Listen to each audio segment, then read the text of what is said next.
एक और जहां भारत देश ये चीख चीख कर कह रहा है कि जनसंख्या पर नियंत्रण करो। भारत में पॉपुलेशन यानी कि जनसंख्या बढ़ रही है, उसको कंट्रोल किया जाए।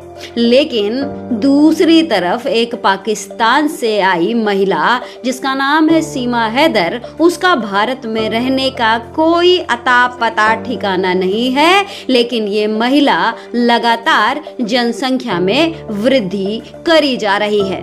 अब ये मामला बड़े बड़े पत्रकार भी उठाने लगे हैं। पहले जब सीमा हैदर ने इलीगली यानी कि अवैध तौर पर ही भारत में एक बच्ची को जन्म देने का दावा की। हेलो, कैसे हैं आप सब? आशा करती हूँ आप सब अच्छे होंगे और आपके अपने भी अच्छे होंगे। आज हम बात करेंगे सीमा हैदर की, जो एक मोहतरमा बहुत अच्छा एक वीडियो लेके आए हैं जिसे मैं आपके साथ शेयर करना चाहती हूँ।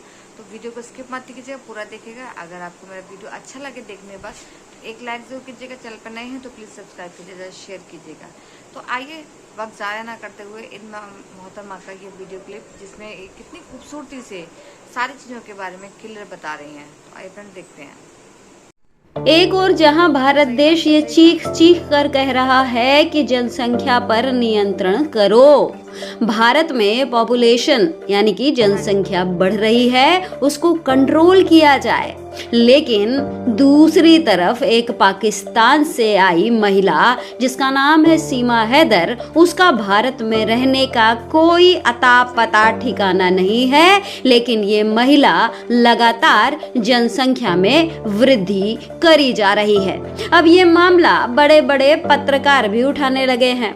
पहले जब सीमा हैदर ने इलीगली यानी कि अवैध तौर पर ही भारत में एक बच्ची को जन्म देने का दावा की। ये दावा हम इसलिए कह रहे हैं क्योंकि वो बच्ची सीमा हैदर की है नहीं है, इस पर हम क्या कोई भी पुष्टि नहीं कर सकता है, क्योंकि उस बच्ची को लेकर बार बार डीएनए टेस्ट की मांग की गई। उस वक्त ये सारी बड़ी मीडिया और बड़े बड़े पत्रकारों ने जश्न मनाया। लोगों को ब्रेकिंग न्यूज दी गई कि सीमा हैदर ने एक बच्ची को जन्म दिया है। अब जब इनकी सीमा भाभी उर्फ सीमा दीदी छठे बच्चे को पैदा करने की सूचना दे रही है, तब इन बड़ी बड़ी मीडिया और पत्रकारों की नींद खुली है। अब जाकर ये सवाल कर रहे हैं, और सवाल भी सीधे नहीं, घुमा फिरा के। ये हैं आज तक छोड़कर सोशल मीडिया पर कूदने वाले शुभांकर मिश्रा, जिन्हें अब तक सीमा हैदर गलत बोल गई, सीमा भगौड़ी अब तक प्यार की मारी और बेचारी लग रही थी। लेकिन अब जब इसने छठा बच्चा पैदा करने का दावा कर दिया है, तो अब ये जाकर उसकी कमियां निकाल रहे हैं। कह रहे हैं कि सीमा भाभी 5 तक तो ठीक था, अब छठा क्यों कर रही हो। कहने का मतलब है कि इलीगल महिला तुम चोरी तो कर रही हो, अब डकैती मत करो। समझाओ सीमा भाभी को कि सीमा भाभी का घर भारत पाकिस्तान का फुटबॉल मैदान नहीं है, कि पाकिस्तान से अगर 4 गोल आया था तो हिंदुस्तान भी जिद कर ले कि हम 5 गोल मारेंगे। अरे 140 करोड़ की आबादी भाई साहब, ऊपर से सचिन भाई के भाईचारे में 4 पहले ही आ गए। 5वें के चलते दीदी टिक पाई है और छठा आने वाला है, उस देश में जहां पर बेरोजगारी, महंगाई, संसाधनों की कमी, बढ़ती आबादी से हाँप रही है। बहुत देर से जागे हैं शुभांकर भैया। और एक बात और यहाँ जोड़ लीजिए कि 5वां गोल नहीं, अब 6वां गोल भी मारने वाली हैं। और सबसे जरूरी बात यह है कि यही बात चिल्ला चिल्ला के जब भारत कह रहा था कि एक पाकिस्तानी को इतना यहाँ छूट क्यों दिया गया है, उस वक्त आप लोगों की नींद नहीं खुल रही थी। उस समय तो आप लोग जश्न मना रहे थे कि सीमा को यहाँ बेटी पैदा हुई, ब्रेकिंग न्यूज दे रहे थे। अब जब मामला बढ़ गया है तो आपकी नींद खुली है। अब आपको भारत की जनसंख्या दिखाई पड़ रही है, आपको रोजगार, परेशानी सब नजर आ रही है। शुभांकर भैया थोड़ा पहले जाग गए होते। पहले 5 थे, अब 6 बजाएंगे। उस पर सीमा दीदी आबादी पर आजादी का जश्न मना रही है। लोग सकपकाए हैं, कह रहे हैं दीदी बस करो। मतलब अभी हम लोग कायदे से भूले भी नहीं थे कि 2025 में आपने एक बेटी को जन्म दिया। शुभांकर भैया, इस अवैध महिला को लेकर दुनिया जागी हुई थी, लेकिन आप सोए हुए थे। आज आप कह रहे हैं कि कायदे से इसके 5वें बच्चे के बारे में हमने बताया भी नहीं। यदि कायदे से इस भगौड़ी अवैध पाकिस्तानी महिला के खिलाफत में अगर आप बोले होते ना, तो आज छठे बच्चे की नौबत ही ना। और हाँ, अब हम लोग शक पका गए हैं कि आखिर अब कैसे आप लोगों की जवान इसके खिलाफ खुल रही है, और वो भी खुलकर नहीं बोल रहे हैं आप दबी जबान में। अरे खुलकर बोलिए कि भारत सरकार ने आखिर इस अवैध भगौड़ी महिला को इतनी छूट क्यों दिए हुए है, जो लगातार भारत पूछ रहा है कि अगले वैलेंटाइन पर एक और लव प्रोडक्ट, इतनी जल्दी जल्दी, वो भी तब जब पहले से 4 संतान है, तब जब बच्चों के लिए आप कानूनी लड़ाई लड़ रही है, तब जब भारत में आपकी कानूनी स्थिति पूरी तरह साफ नहीं है, आपकी नागरिकता का मामला अभी भी अधर में पटका है, सिंपैथी के नाम पर आपको रहने दिया गया है उस भारत में जहां पर 140 करोड़ है, जहां समाज पहले से रिश्ते को लेकर बड़ा है। शुभांकर भैया, आपके सवाल तो करोड़ों के हैं, लेकिन आप सही व्यक्ति से सवाल नहीं पूछ रहे हैं।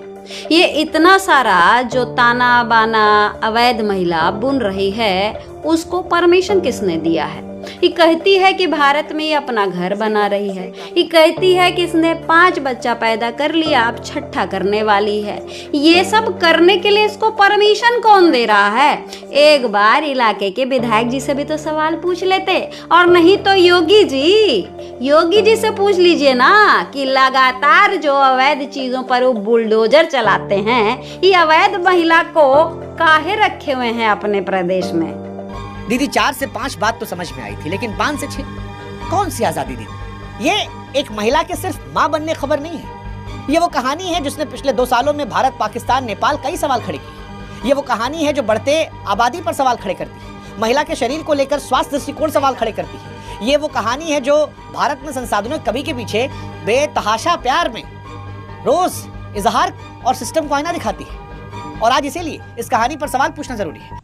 थोड़ा आराम से शुभांकर भैया, एक के सांस में आप बोले जा रहे हैं, लेकिन आपकी प्रतिभा की दाद देनी पड़ेगी। यहाँ आप चोरे से पूछ रहे हैं कि ये चोर चोरी काहे कर रहे हो, लेकिन आपकी इतनी हिम्मत नहीं है कि थानेदार से पूछ लें कि चोर को चोरी करने की परमिशन आपने काहे दे रखी है। आप कह रहे हैं कि 4 से 5 तक तो ठीक था, मतलब कोई अवैध व्यक्ति हमारे देश में घुस गया और उसके बाद यहाँ पर बच्चा पे बच्चा पैदा किया जा रहा है। जब ये पहला बच्चा पैदा की थी, तब काहे नहीं पूछे कि आखिर जनसंख्या वृद्धि की परमिशन एक अवैध महिला को सरकार ने कैसे दे रखी है? लेकिन अब तब नहीं पूछेंगे। और हाँ, सवाल पे सवाल, कहाँ नेपाल पाकिस्तान आप पहुंच गए? अरे भारत के लोग ये सवाल आज से नहीं, पिछले लगभग 3 साल से कर रहे हैं कि ये महिला जो एक अवैध महिला है, पाकिस्तान से आई हुई महिला है, इसको इतनी छूट आखिर सरकार ने क्यों दे रखी है? आप नहीं पूछेंगे शुभांकर भैया। लेकिन कहानी क्या है पहले वो समझाते हैं। आप सब जानते होंगे, प्यार की खातिर सरहद पार करके पाकिस्तान से ग्रेटर नोएडा के रबुपुरा सीमा हैदर पहुंची थी। वो सुर्खियों में है, वजह फिर वही पुरानी है, सीमा दीदी फिर से मां बनने वाली है, 6ठी बार। पिछली बार सचिन के साथ बच्चा हुआ था, उसके पहले 4 बच्चा था, और अब एक और हो रहा है। और इसकी पुष्टि हम नहीं कर रहे, इसकी पुष्टि उनके पति सचिन मीणा ने सोशल मीडिया पर किया है। कमाल करते हैं शुभांकर भैया, आप यहाँ कह रहे हैं कि आप पुष्टि नहीं करते हैं, लेकिन एक बात बताइए, एक ऐसा परिवार जो एक अवैध पाकिस्तानी महिला को अपने घर में लगभग 3 साल से शरण दिए हुए है, ऐसे लोगों की बातों को आप अपने चैनल के जरिए जरूर दिखा रहे हैं। जब इसी घर से एक सूचना आई थी कि पाकिस्तानी अवैध घुसपैठिया सीमा हैदर ने एक बेटी को जन्म दिया है, तब तो आप लोग बिना पुष्टि किए ही ब्रेकिंग न्यूज चला दिए थे कि पाकिस्तानी सीमा ने एक बेटी को जन्म दिया।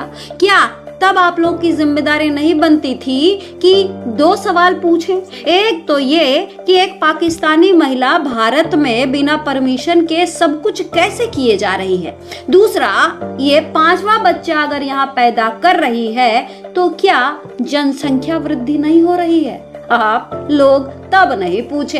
अब पता नहीं क्या हो गया, कौन सा कीड़ा काट दिया कि अब आप वही बात कर रहे हैं जो भारत पिछले लगभग 3 साल से कर रहा था। वो खुश है, बता रहे हैं कि दूसरी बार वो पिता बनने वाले हैं, सीमा दीदी 6ठी बार बनने वाली है। दोनों खुश हैं, मुस्कुरा रहे हैं, बैकग्राउंड में हम बहुत खुश हैं, हम साथ साथ है वाली फीलिंग आ रही है। सही बात है, सही कहा। बड़े बड़े पत्रकारों की गिनती में गिने जाने वाले शुभांकर भैया इस अवैध महिला को रखने वाले परिवार के बारे में थोड़ा R&D तो कर लेते। हम छोटे पत्रकार जरूर हैं, लेकिन बिना रिसर्च किए कोई बात नहीं कहते। तो चलिए आपको भी बता देते हैं कि ये जो परिवार है जो इस अवैध महिला को पिछले 3 साल से पाले हुए है, उस परिवार का खाना खर्चा पौधा बेच बेच कर होता था। और जिस लप्पू राम यानी सचिन मीना के बारे में आप बता रहे हैं ना कि वो पिता बनकर बड़ा खुश नजर आ रहा है, तो हम आपको बता दें कि ये लप्पू राम एक जनरल स्टोर में काम करता था, जहां इसको 5,000 रुपए पगार मिलता था, जिससे ये अपने घर का गुजारा करते थे। आज वही सचिन मीना जमीन खरीदकर अपना घर बनवा रहा है। और बनवा क्या रहा है? सुनने में आ रहा है कि घर बनकर तैयार है।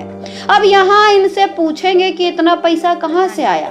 जिसका घर पौधे और 5,000 के पगार में चलता था, उसके पास इतना पैसा आखिर कहाँ से आ गया, जो कि बीते 3 साल से इनके घर में बड़े बड़े फंक्शंस होते हैं। कभी गोद भराई, तो कभी इसका जन्मदिन, कभी उसका जन्मदिन, और अब तो मकान भी बनने लग गया है।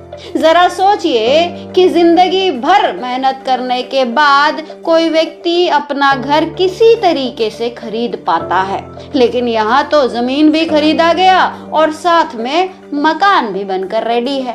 ये सवाल शुभांकर भैया आप पूछेंगे नहीं, आप तो चोर से ही पूछेंगे कि ये चोर तुम काहे चोरी कर रहे हो? अच्छा ठीक है, एक चोरी कर लिए, अब तो तुम डकैती भी कर रहे हो। एक बार बुलडोजर बाबा योगी जी महाराज से भी तो पूछ लीजिए कि ये योगी जी, अवैध निर्माण पर आप लगातार बुलडोजर चलाते रहते हैं, तो इस अवैध महिला को काहे छोड़े हुए हैं? पूछिए ना, है हिम्मत? मतलब शरीर ये कह रहा है कि बस कर दो, हो गया, इनफ इज इनफ, लेकिन हौसला कह रहा है नहीं, प्यार में एक और सही। ये सच है कि बार बार मां बनना किसी महिला के शरीर पर गहरा असर डालता है, हड्डियों पर, हार्मोन्स पर, मानसिक स्वास्थ्य पर, लंबी उम्र की सेहत पर। ये सिर्फ कैल्शियम से पूरी होने वाली गोली से कमी नहीं है, ये जिम्मेदारी की बात है कि आप अपने शरीर पर कितना बोझ डाल रहे हैं, और आपके पास इतना मजबूत मेडिकल बैकअप है कि संभल जाए। सही कहा। अरे शुभांकर भैया, जनता को आप जितना भोला समझते हैं, जनता उतनी भोली नहीं है। जनता खूब समझ रही है कि आप ट्रैक से इधर उधर हो रहे हैं। अभी आप कह रहे थे ना कि भारत देश में 140 करोड़ की जनता है, लोग वैसे ही परेशान हैं रोजगार के लिए और बाकी चीजों को लेकर। उसमें एक पाकिस्तानी महिला के द्वारा 4 से 5 और अब 5 से 6वां बच्चा पैदा करना कहाँ तक ठीक है? वापस उसी ट्रैक पर हम आपको ला रहे हैं, क्योंकि बजाते रहो भारत न्यूज लगातार ये सवाल उठाता रहा कि आखिर एक अवैध महिला को सरकार ने इतनी छूट कैसे दे रखी है कि वो अपनी शादी मनाए, बच्चा पैदा करे, घर बनवाए। अगर यदि ये सब संभव है, तो आप दूसरी अवैध महिलाओं को भी न्योता दे रहे हैं कि आओ जी, हमारे देश में अवैध घुसो, यहाँ शादी करो, बच्चा पैदा करो, घर बनाओ। क्या ये सब हमारे भारत देश में संभव है? क्या हमारे देश में, हमारे देश का नियम कानून इन सब चीजों की परमिशन देता है? नहीं ना। तो हम आपसे यही कहेंगे शुभांकर भैया कि सवाल जो आप चोर से पूछ रहे हैं ना, वो चोर से मत पूछिए, सवाल पूछिए थानेदार से कि आपने